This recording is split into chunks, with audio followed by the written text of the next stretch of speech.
This is the story of a man named Stanley.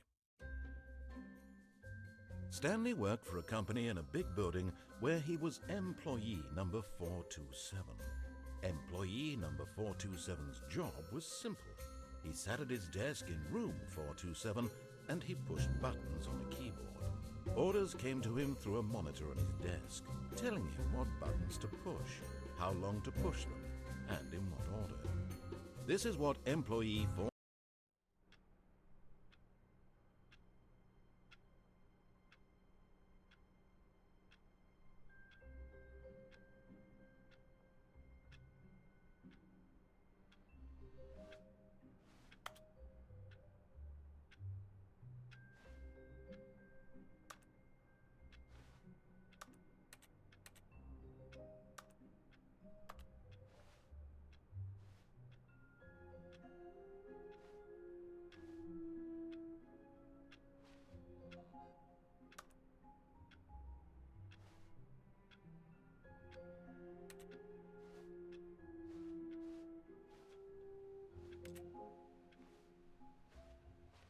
All of his co-workers were gone. What could it mean? Stanley decided to go to the meeting room. Perhaps he had simply missed a memo. No matter how hard Stanley looked, he couldn't find a trace of his co-workers.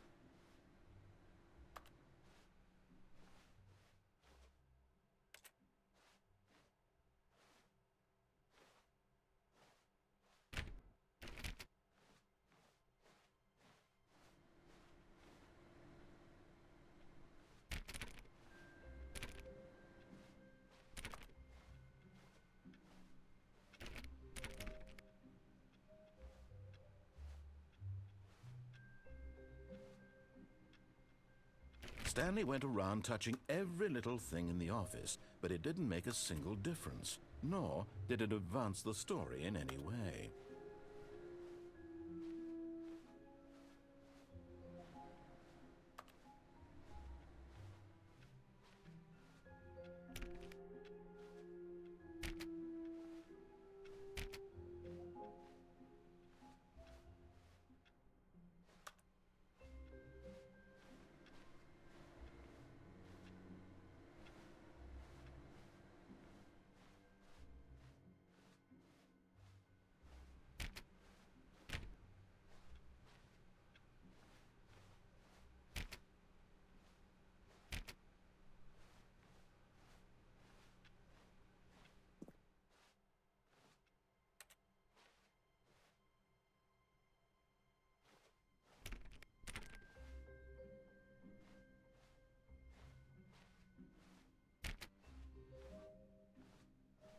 When Stanley came to a set of 2 open doors, he entered the door on his left.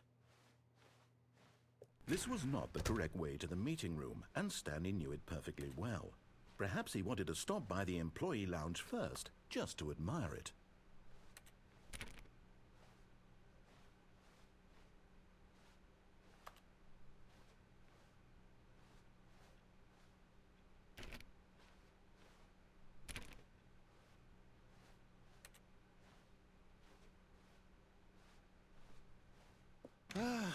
Yes, truly a room worth admiring. It had really been worth the detour after all, just to spend a few moments here in this immaculate, beautifully constructed room.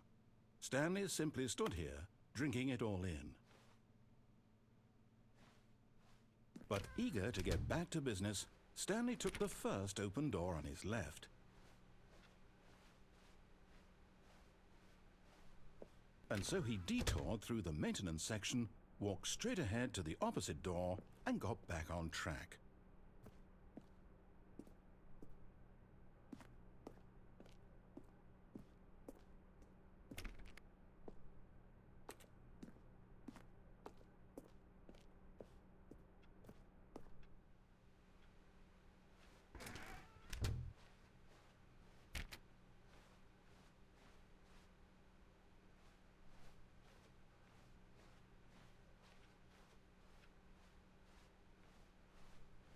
Yet there was not a single person here either. Feeling a wave of disbelief, Stanley decided to go up to his boss's office, hoping he might find an answer there.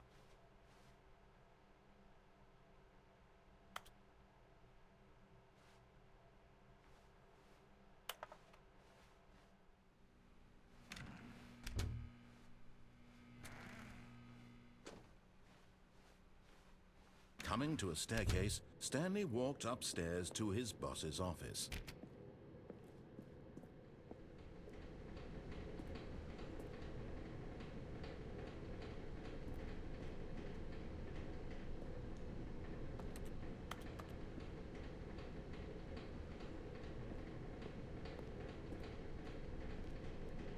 But Stanley just couldn't do it. He considered the possibility of facing his boss. Admitting he had left his post during work hours, he might be fired for that. And in such a competitive economy, why had he taken that risk? All because he believed everyone had vanished? His boss would think he was crazy. And then something occurred to Stanley. Maybe, he thought to himself, maybe I am crazy. All of my co-workers blinking mysteriously out of existence in a single moment for no reason at all? None of it made any logical sense. And as Stanley pondered this, he began to make other strange observations. For example, why couldn't he see his feet when he looked down? Why did doors close automatically behind him wherever he went? And for that matter, these rooms were starting to look pretty familiar. Were they simply repeating? No, Stanley said to himself, this is all too strange. This can't be real. And at last, he came to the conclusion that had been on the tip of his tongue. He just hadn't found the words for it. I'm dreaming, he yelled. This is all a dream. Oh, what a relief Stanley felt to have finally found an answer, an explanation. His co-workers weren't actually gone. He wasn't going to lose his job. He wasn't crazy after all. And he thought to himself, I suppose I'll wake up soon. I'll have to go back to my boring real-life job pushing buttons. I may as well enjoy this while I'm still lucid. So, he imagined himself flying and began to gently float above the ground. Then he imagined himself soaring through space on a magical starfield, and it too appeared. It was so much fun, and Stanley marveled that he had still not woken up. How was he remaining so lucid? And then perhaps the strangest question of them all entered Stanley's head. One he was amazed he hadn't asked himself sooner. Why is there a voice in my head dictating everything that I'm doing and thinking? Now the voice was describing itself being considered by Stanley, who found it particularly strange. I'm dreaming about a voice describing me, thinking about how it's describing my thoughts, he thought. And while he thought it all very odd and wondered if this voice spoke to all people in their dreams, the truth was that, of course, this was not a dream. How could it be? Was Stanley simply deceiving himself, believing that if he's asleep, he doesn't have to take responsibility for himself? Stanley is as awake right now as he's ever been in his life. Now, hearing the voice speak these words was quite a shock to Stanley. After all, he knew for certain, beyond a doubt, that this was in fact a dream. Did the voice not see him float and make the magical stars just a moment ago? How else would the voice explain all that? This voice was a part of himself too. Surely, if he could just... He would prove it. He would prove that he was in control, that this was a dream. So he closed his eyes gently, and he invited himself to wake up. He felt the cool weight of the blanket on his skin, the press of the mattress on his back, the fresh air of a world outside this one. Let me wake up, he thought to himself. I'm through with this dream. I wish it to be over. Let me go back to my job. Let me continue pushing the buttons. Please, it's all I want. I want my apartment and my wife and my job. All I want is my life exactly the way it's always been. My life is normal. I am normal. Everything will be fine. I am okay.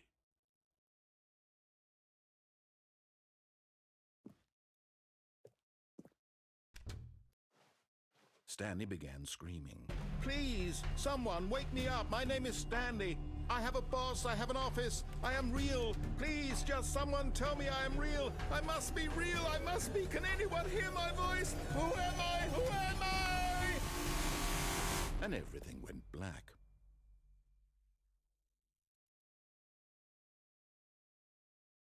This is the story of a woman named Mariella. Mariella woke up on a day like any other. She arose, got dressed, gathered her belongings, and walked to her place of work.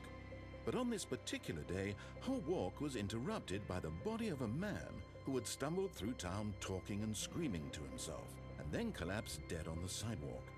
And although she would soon turn to go call for an ambulance, for just a few brief moments she considered the strange man. He was obviously crazy, this much she knew. Everyone knows what crazy people look like.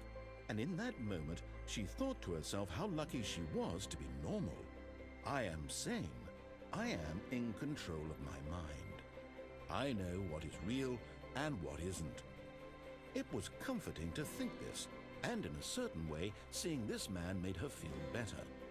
But then she remembered the meeting she had scheduled for that day, the very important people whose impressions of her would affect her career, and by extension, the rest of her life.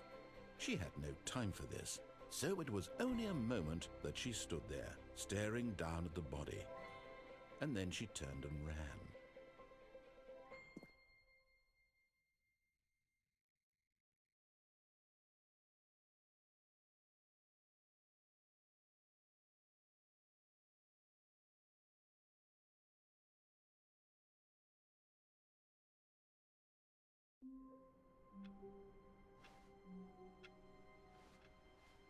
All of his co-workers were gone.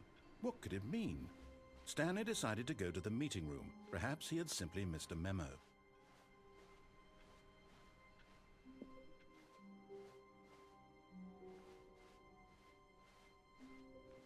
When Stanley came to a set of 2 open doors, he entered the door on his left.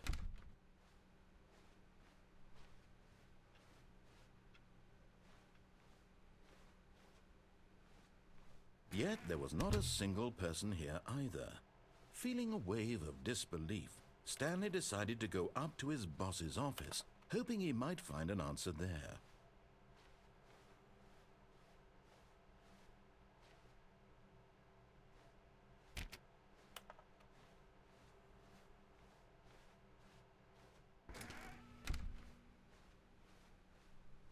Coming to a staircase, Stanley walked upstairs to his boss's office.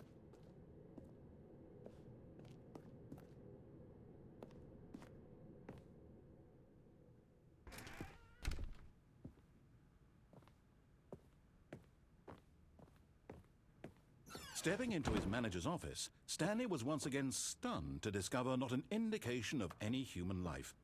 Shocked, unraveled, Stanley wondered in disbelief who orchestrated this. What dark secret was being held from him? What he could not have known was that the keypad behind the boss's desk guarded the terrible truth that his boss had been keeping from him. And so the boss had assigned it an extra secret PIN number, 2845. But of course, Stanley couldn't possibly have known this.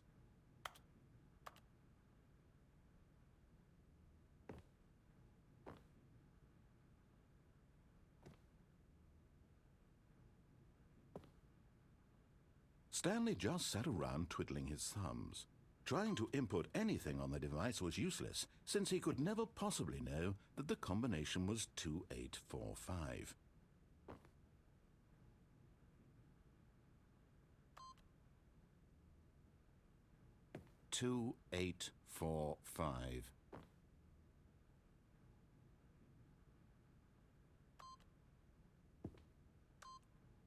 Yet incredibly, by simply pushing random buttons on the keypad, Stanley happened to input the correct code by sheer luck.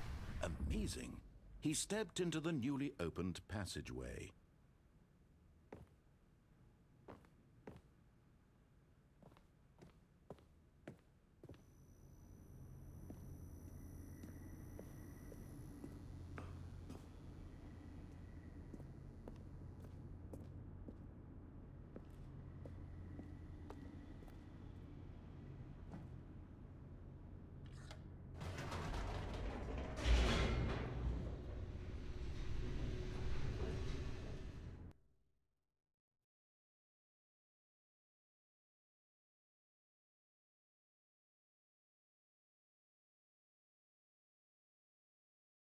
Descending deeper into the building, Stanley realized he felt a bit peculiar. It was a stirring of emotion in his chest, as though he felt more free to think for himself, to question the nature of his job.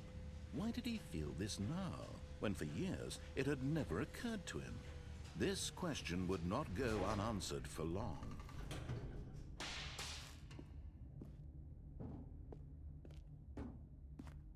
Stanley walked straight ahead through the large door that read Mind Control Facility.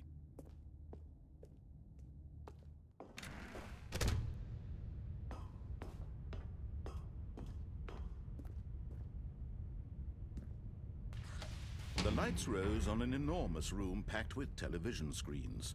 What horrible secret did this place hold? Stanley thought to himself. Did he have the strength to find out?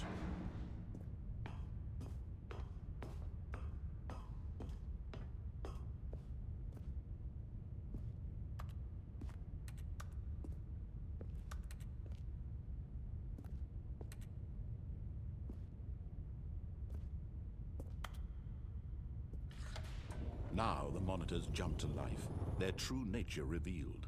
Each bore the number of an employee in the building, Stanley's co-workers. The lives of so many individuals reduced to images on a screen, and Stanley, one of them, eternally monitored in this place where freedom meant nothing.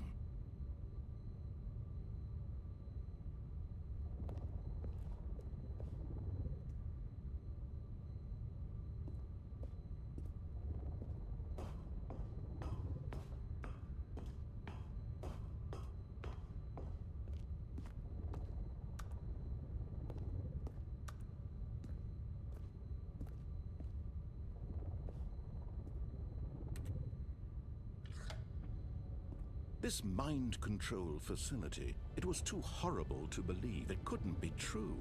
Had Stanley really been under someone's control all this time? Was this the only reason he was happy with his boring job? That his emotions had been manipulated to accept it blindly? No, he refused to believe it. He couldn't accept it. His own life in someone else's control? Never! It was unthinkable, wasn't it? Was it even possible? Had he truly spent his entire life utterly blind to the world? But here was the proof, the heart of the operation. Controls labeled with emotions, happy or sad or content. Walking, eating, working, all of it monitored and commanded from this very place. And as the cold reality of his past began to sink in, Stanley decided that this machinery would never again exert its terrible power over another human life. For he would dismantle the controls once and for all.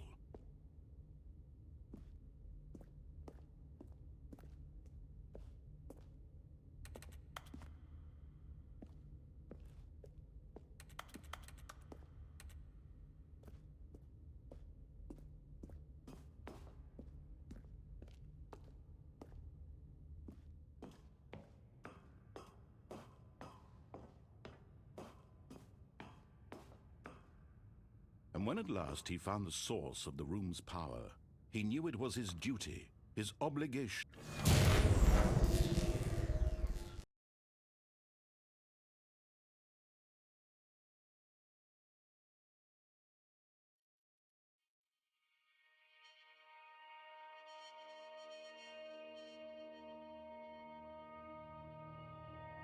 Blackness and a rising chill of uncertainty. Was it over? Yes. He had won. He had defeated the machine, unshackled himself from someone else's command. Freedom was mere moments away. And yet, even as the immense door slowly opened, Stanley reflected on how many puzzles still lay unsolved. Where had his co-workers gone? How had he been freed from the machine's grasp? What other mysteries did this strange building hold? But as sunlight streamed into the chamber, he realized none of this mattered to him. For it was not knowledge or even power that he had been seeking, but happiness. Perhaps his goal had not been to understand, but to let go. No longer would anyone tell him where to go, what to do, or how to feel. Whatever life he lives, it will be his. And that was all he needed to know. It was perhaps the only thing worth knowing. Stanley stepped through the open door. Stanley felt the cool breeze upon his skin, the feeling of liberation, the immense possibility of the new path before him. This was exactly the way, right now, that things were meant to happen. And Stanley was happy.